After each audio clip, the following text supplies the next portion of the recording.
உடனே பார்த்தா நீங்க வந்து நிக்கிறீங்கன்னு சொன்னாங்க. சரி சரி நல்லா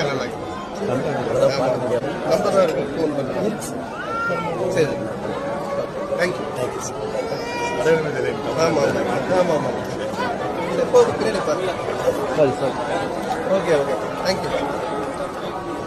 என்ன பேசுங்க சார்?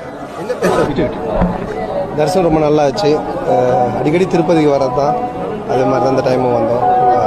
டிடி ரிட்டர்ன்ஸ் உடைய அடுத்த பார்ட்டுக்கு வேண்டிட்டு வந்திருக்கேன். ஸோ நல்லபடியாக படம் முடிஞ்சு வெற்றி அடையணும்ட்டு. தேங்க்யூ. பார்த்து நீங்கள் ஜம்ப் பண்ணி தான் வந்துட்டு இருக்கேன். வாங்கிக்கிறேன்.